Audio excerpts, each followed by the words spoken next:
Урматтуу жамаат, биз жерибизди азыктандырганда өсүп аткан эгинибиз жакшы өсүш үчүн, жакшы түшүм алыш үчүн биз сөзсүз жерибизди жакшы карап, туура удобренияларды бериш керек. Кээ бир тяжелый удобрениялар бар, фосфордуу удобрениялар, алар күздө берилет. Кээ бир удобрениялар жайында берилет, жазында берилет. Бул жерде дозировкага келгенде баары такалып калат.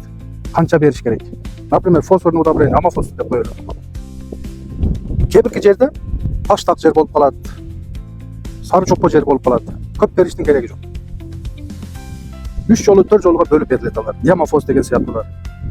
Эмнеге? Жерден кармап кала турган свойствосы бар. Таштак жерде кармап жуулуп кетиш. Калий, азоттор вымывание болот. Дагы айтып кетчү нерсе. Ошол нерсени бүт эске алып, Кытайда академиктер ушундай коколи деген препарат чыгарышкан. Бул эмне кылат? Биздин жерибизде pH жогору. 8ден жогору pH. Ал жерде удобрениялар жакшы иштебей калат. Себеби удобренияларды бактериялар перерабатывать эткенден кийин тамыр калат.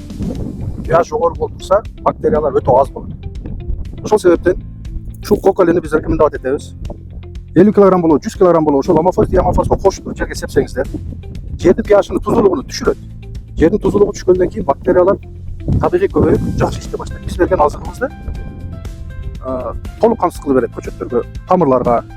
Ошон үчүн ушуну 3 жылдан бери, 2-3 жылдан бери аябай уже жакшы колдоно баштадык биз.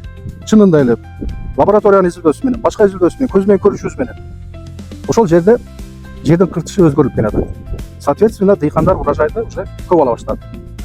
Жана дагы иммунитет түшүп кетет өсүмдүктө. Жерде азык болбосо.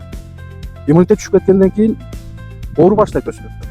Любой грибковый заболевание менен, коз карын оорулары менен, илдеттер менен оору баштайт.